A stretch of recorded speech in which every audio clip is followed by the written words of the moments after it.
Friends, welcome back to my YouTube channel. I hope ಎಲ್ಲ ಚೆನ್ನಾಗಿದ್ದೀರಾ ಅಂತ ಅಂದ್ಕೊಂಡಿದ್ದೀನಿ. ಆ್ಯಂಡ್ ನಾನು ಕೂಡ ತುಂಬ ಚೆನ್ನಾಗಿದ್ದೀನಿ. ಆ್ಯಂಡ್ ಫ್ರೆಂಡ್ಸ್, ಯಾರೆಲ್ಲ ನನ್ನ ಒಂದು ಚಾನಲ್ನ ಸಬ್ಸ್ಕ್ರೈಬ್ ಮಾಡದೆ ನೋಡ್ತಾ ಇದ್ದೀರಾ, ಪ್ಲೀಸ್ ಸಬ್ಸ್ಕ್ರೈಬ್ ಮಾಡಿ. ಹಾಗೆ ಪಕ್ಕದಲ್ಲಿರುವಂತಹ ಬಿಲ್ ಬಟನ್ನ ಕ್ಲಿಕ್ ಮಾಡಿದ್ರೆ ನಾನು ಹಾಕುವಂಥ ವೀಡಿಯೋಸು ನಿಮಗೆ ಬರುತ್ತೆ. ಫ್ರೆಂಡ್ಸ್, ಬನ್ನಿ ಈ ವಿಡಿಯೋದಲ್ಲಿ ಇದ್ಕಿದ ಅವರೆಬೇಳೆ ಸಾಂಬಾರು ಯಾವ ರೀತಿ ಮಾಡೋದು ಅಂತ ತೋರಿಸ್ಕೊಡ್ತೀನಿ. ನಮ್ಮ ಸುದಿಗಂತೂ ಇದು ತುಂಬ ಫೇವ್ರೇಟ್ ಅಂತಲೇ ಹೇಳ್ಬೋದು. ಸೊ ಇದಕ್ಕೆ ಬೇಕಾಗಿರೋದು ಒಂದು ಟೊಮೆಟೊ ಮತ್ತು ಕೊತ್ತಂಬರಿ ಸೊಪ್ಪು, ಸ್ವಲ್ಪ ಶುಂಠಿ, ಬೆಳ್ಳುಳ್ಳಿ, ಚಕ್ಕೆ, ಲವಂಗ, ಕಡಲೆ, ಸ್ವಲ್ಪ ಖಾರದ ಪುಡಿ ಮೀನ್ಸ್ ಸಾಂಬಾರು ಪುಡಿ ಮತ್ತು ಒಂದು ಈರುಳ್ಳಿ. ಇಷ್ಟನ್ನ ನಾವು ರುಬ್ಕೋಬೇಕಾಗುತ್ತೆ.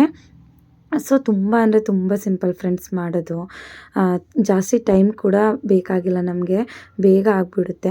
ಸೊ ಈಗ ನಾನು ಏನು ಮಾಡ್ತಾಯಿದ್ದೀನಿ ಅಂದರೆ, ಸ್ಟವ್ ಮೇಲೆ ಒಂದು ಕುಕ್ಕರ್ನ ಇಟ್ಟು ಆ ಕುಕ್ಕರ್ಗೆ ನಾನು ಸ್ವಲ್ಪ ಆಯಿಲ್ನ ಹಾಕಿ ಬಿಸಿ ಮಾಡ್ಕೊತಾ ಇದ್ದೀನಿ. ಸೊ ಬಿಸಿ ಮಾಡಿಕೊಂಡು ಅದಕ್ಕೆ ಸ್ವಲ್ಪ ನಾವು ಎತ್ತಿಟ್ಕೊಂಡಿದ್ವಿ ಅಲ್ವಾ ಈರುಳ್ಳಿ, ಅದನ್ನು ಹಾಕಿ ಸ್ವಲ್ಪ ಗೋಲ್ಡನ್ ಫ್ರೈ ಬರೋ ಟ್ರಾನ್ಸ್ಪರೆಂಟ್ ಆಗೋ ತನಕ ಈರುಳ್ಳಿನ ಫ್ರೈ ಮಾಡಬೇಕಾಗುತ್ತೆ. ಸೊ ಈ ಸಾಂಬಾರಿಗೆ ಈರುಳ್ಳಿನ ಈ ಥರ ಫ್ರೈ ಮಾಡಿ ಹಾಕಿದ್ರೆ ಒಂದು ಸ್ವಲ್ಪ ಟೇಸ್ಟ್ ಕೂಡ ಎನ್ಹಾನ್ಸ್ ಆಗುತ್ತೆ ಆ್ಯಂಡ್ ಫ್ಲೇವರ್ ಕೂಡ ಚೆನ್ನಾಗಿರುತ್ತೆ. ಸೊ ಈ ಸಾಂಬಾರಂತೂ ಇಡ್ಲಿ, ಅನ್ನ, ಚಪಾತಿ, ಪೂರಿ ಯಾವುದಕ್ಕಾದ್ರೂ ಸರಿ ತುಂಬ ಅಂದರೆ ತುಂಬ ಚೆನ್ನಾಗಿರುತ್ತೆ. ಸೊ ನೀವು ನೋಡ್ತಾ ಇರ್ಬೋದು, ಇವಾಗ ಈ ರೀತಿ ಫ್ರೈ ಮಾಡ್ಕೊಬೇಕು. ಈ ರೀತಿ ಫ್ರೈ ಮಾಡ್ಕೊಂಡು ಆದಮೇಲೆ ಸ್ವಲ್ಪ ಇದನ್ನು ನಾವು ತಣ್ಣಗಾಗಲಿಕ್ಕೆ ಅಂತ ಬಿಡಬೇಕು.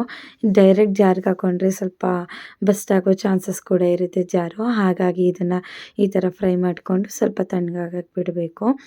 ನೆಕ್ಸ್ಟ್ ಜಾರ್ಗೆ ಇಲ್ಲಿ ಸಾಂಬಾರು ಪೌಡರು ಮತ್ತು ಚಕ್ಕೆ, ಲವಂಗ ಮತ್ತು ಶುಂಠಿ, ಬೆಳ್ಳುಳ್ಳಿ, ಕೊತ್ತಂಬರಿ ಸೊಪ್ಪು, ಟೊಮೆಟೊ ಮತ್ತು ನಾವು ಫ್ರೈ ಮಾಡ್ಕೊಂಡಿದ್ವಿ ಅಲ್ವಾ ಈರುಳ್ಳಿ, ಅಷ್ಟನ್ನು ಹಾಕ್ಕೊಂಡು ಅದಕ್ಕೆ ಸ್ವಲ್ಪ ನೀರು ಹಾಕ್ಕೊಂಡು ಅದನ್ನು ಸ್ವಲ್ಪ ಚೆನ್ನಾಗಿ ಪೇಸ್ಟ್ ಮಾಡ್ಕೊಬೇಕಾಗತ್ತೆ. ನಿಮಗೆ ಗಟ್ಟಿ ಬೇಕು ಅಂದರೆ ಗಟ್ಟಿ ಪೇಸ್ಟ್ ಮಾಡಿ, ಸ್ವಲ್ಪ ನೀರು ಹಾಕ್ಕೊಂಡು ಮಾಡ್ತೀನಿ ಮಾಡ್ಕೊಳ್ಳಿ. ಸೊ ಈ ರೀತಿ ಪೇಸ್ಟ್ ಮಾಡ್ಕೊಂಡಿದ್ದೀನಿ ನಾನಿಲ್ಲಿ ತುಂಬ ಫೈನಾಗಿ. ಸೊ ಅದೇ ಜಾರಿಗೆ ನಾನಿಲ್ಲಿ ಸ್ವಲ್ಪ ತೆಂಗಿನಕಾಯಿ ತುರಿ ತೊಗೊಂಡಿದ್ದೀನಿ. ತೆಂಗಿನಕಾಯಿ ತುರಿನ ನೀವು ಫಸ್ಟ್ ಪೇಸ್ಟ್ ಮಾಡಿದ್ರಿ ಇಲ್ವಾ, ಅದಕ್ಕಾದರೂ ಹಾಕ್ಕೊಂಡು ರುಬ್ಕೋಬೋದು. ಈಗ ನಾನು ಏನು ಮಾಡಿದ್ದೀನಿ, ಸ್ವಲ್ಪ ಪೇಸ್ಟ್ ಒಳಗಡೆನೆ ನಾನು ಇದನ್ನು ತೆಂಗಿನಕಾಯಿ ತುರಿನ ಹಾಕ್ಕೊಂಡು ಅದನ್ನು ಕೂಡ ಒಂದು ಸ್ವಲ್ಪ ಫೈನಾಗಿ ರುಬ್ಕೊತಾ ಇದ್ದೀನಿ. ಸೊ ಈಗ ಮಸಾಲೆ ಎಲ್ಲ ಆಗಿದೆ. ಒಗ್ಗರಣೆಗೆ ಇವಾಗ ನಾನು ಇದ್ಕಿದ ಅವರೆಬೇಳೆ, ಒಗ್ಗರಣೆಗೆ ಸ್ವಲ್ಪ ಆನಿಯನ್ನು ಮತ್ತು ಒಂದು ಟೊಮ್ಯಾಟೊ, ಅದಾದಮೇಲೆ ಇಲ್ಲಿ ನಾನು ಒಂದು 4 ಬದನೆಕಾಯಿನ ಉದ್ದುದ್ದಾಗಿ ಕಟ್ ಮಾಡಿ ಇಟ್ಕೊಂಡಿದ್ದೀನಿ. ಮತ್ತು ಇಲ್ಲಿ ನಾನು ಒಂದೇ ಒಂದು ಆಲೂಗೆಡ್ಡೆ ತೊಗೊಂಡಿದ್ದೀನಿ. ಸೊ ಬನ್ನಿ ಇವಾಗ ಯಾವ ರೀತಿ ಮಾಡೋಣ ಅಂತ. ಸೊ ಈಗ ಮತ್ತೆ ಅದೇ ಕುಕ್ಕರ್ಗೆ ನಾನು ಒಂದು ಸ್ವಲ್ಪ ಎಣ್ಣೆ ಹಾಕ್ಕೊಂಡಿದ್ದೀನಿ. ಸೊ ಎಣ್ಣೆನ ಬಿಸಿ ಆಗೋ ತನಕ ಬಿಡಬೇಕು. ನಾವು ಇದಕ್ಕೆ ಯಾವುದೇ ರೀತಿ ಸಾಸಿವೆ ಆ ಥರ ಏನೂ ಹಾಕಬಾರ್ದು. ಸೊ ಎಣ್ಣೆ ಬಿಸಿ ಆದಮೇಲೆ ಇಲ್ಲಿ ನಾನು ಈರುಳ್ಳಿ, ಟೊಮೆಟೊ ಎಲ್ಲನೂ ಹಾಕ್ಕೊಂಡು ಅದನ್ನ ಎಣ್ಣೆಲೇ ನಾನು ಸ್ವಲ್ಪ ಫ್ರೈ ಮಾಡ್ಕೊತಾ ಇದ್ದೀನಿ. ಚೆನ್ನಾಗಿ ಅದು ಫ್ರೈ ಆಗಬೇಕು, ಈರುಳ್ಳಿ ಮತ್ತು ಟೊಮ್ಯಾಟೊ. ಸೊ ಇದು ಎಣ್ಣೆಲಿ ಚೆನ್ನಾಗಿ ಫ್ರೈ ಆದಮೇಲೆ ನಾನು ಇಲ್ಲಿ ಏನು ಮಾಡ್ತಾಯಿದ್ದೀನಿ ಅಂದರೆ, ಒಂದು ಆಲೂಗೆಡ್ಡೆ ತೊಗೊಂಡಿದ್ದೀನಿ. ಆಲೂಗೆಡ್ಡೆನೂ ಹಾಕಿ ಅದನ್ನು ನೀಟಾಗಿ ಫ್ರೈ ಮಾಡ್ಕೊಬೇಕು. ಅದೆಲ್ಲ ಆದಮೇಲೆ ನಾನು ಇಲ್ಲಿ ಇದ್ಕಿದ ಅವರೆಬೇಳೆ ಕಾಳಿತ್ತು ಆ್ಯಂಡ್ ಸ್ವಲ್ಪ ಮೊಳಕೆ ಹೊಡೆದಿರೋ ಬಟಾಣಿ ಕಾಳು ಇತ್ತು, ಅದನ್ನು ಸೇರಿಸಿ ಹಾಕ್ತಾಯಿದ್ದೀನಿ ನಾನು. ಅದನ್ನೆಲ್ಲ ಹಾಕ್ಕೊಂಡು ಚೆನ್ನಾಗಿ ಎಣ್ಣೆಲೇ ಫ್ರೈ ಮಾಡ್ಕೊಬೇಕಾಗುತ್ತೆ. ಬದನೆಕಾಯಿನ ಇವಾಗಲೇ ಹಾಕ್ಬಾರ್ದು, ಏಕೆಂದರೆ ಅದು ತುಂಬ ಚೆನ್ನಾಗಿ ಬೇಗ ಫ್ರೈ ಆಗಿಬಿಡುತ್ತೆ. ಹಾಗಾಗಿ ಅದನ್ನ ಲೇಟಾಗಿ ಹಾಕ್ಕೊಬೇಕು, ಇಲ್ಲಾಂದರೆ ಎಲ್ಲ ಬೆಂದೋಗ್ಬಿಡುತ್ತೆ. ಹಾಗಾಗಿ ಇಷ್ಟನ್ನು ಹಾಕ್ಕೊಂಡು ಎಣ್ಣೆಲಿ ನಾವು ಇದನ್ನು ಚೆನ್ನಾಗಿ ಫ್ರೈ ಮಾಡ್ಕೊಬೇಕು.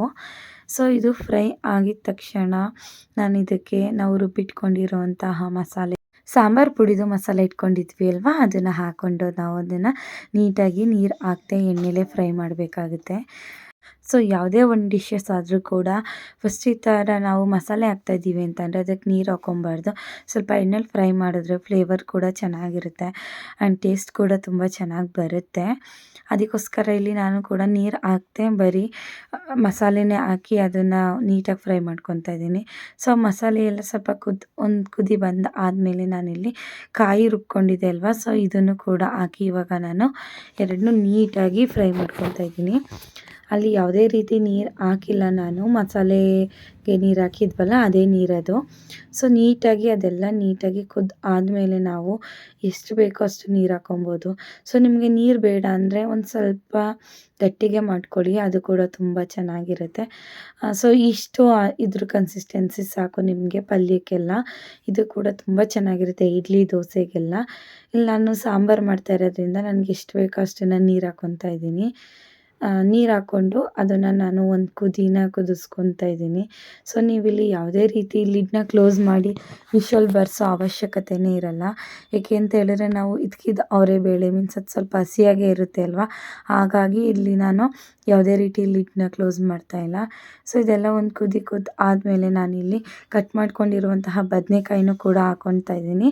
ಹಾಕ್ಕೊಂಡು ಕುಕ್ಕರ್ನ ಸ್ವಲ್ಪ ಕ್ಲೋಸ್ ಮಾಡ್ಕೊತಾ ಇದ್ದೀನಿ. ಈಗ ನೋಡ್ತಾ ಇರ್ಬೋದು ನೀವು, ತುಂಬ ಚೆನ್ನಾಗಿ ಕುದೀತಾ ಇದೆ. ಇವಾಗ ನಿಮಗೆ ಟೇಸ್ಟ್ಗೆ ಎಷ್ಟು ಉಪ್ಪು ಬೇಕೋ ಅಷ್ಟನ್ನ ಹಾಕ್ಕೊಂಡು ನೀಟಾಗಿ ಅದನ್ನು ಸ್ಟಿರ್ ಮಾಡ್ಕೊಳ್ಳಿ. ಅದು ಒಂದು ಸ್ವಲ್ಪ ಕುದಿ ಬರೋ ತನಕನೂ ನೀವು ಅದನ್ನು ಹಾಗೆ ಲಿಡ್ ಕ್ಲೋಸ್ ಮಾಡಿ ಬಿಡಿ.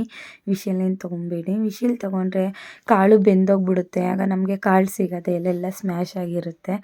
ಸೊ ಇವಾಗ ಸಾಂಬಾರು ಆಗಿದೆಯಾ ಅಂತ ನೋಡಲಿಕ್ಕೆ ಒಂದೇ ಒಂದು ಕಾಳನ್ನ ತೆಗೆದು ನೀವು ಅದನ್ನು ಪ್ರೆಸ್ ಮಾಡಿದ್ರೆ ಕಾಳು ಎಲ್ಲ ಸ್ಮ್ಯಾಶ್ ಆಗುತ್ತೆ, ಆಗ ಸಾಂಬಾರು ಆಗಿದೆ ಅಂತ. ಸೊ ಸಾಂಬಾರು ಇವಾಗ ರೆಡಿಯಾಗಿದೆ. ಸೊ ಈ ವಿಡಿಯೋ ಇಷ್ಟ ಆಗಿದ್ದಲ್ಲಿ ಪ್ಲೀಸ್ ಲೈಕ್ ಮಾಡಿ, ಶೇರ್ ಮಾಡಿ ಮತ್ತು ಕಮೆಂಟ್ ಮಾಡಿ, ಹಾಗೆಯೇ ಸಬ್ಸ್ಕ್ರೈಬ್ ಮಾಡಿ.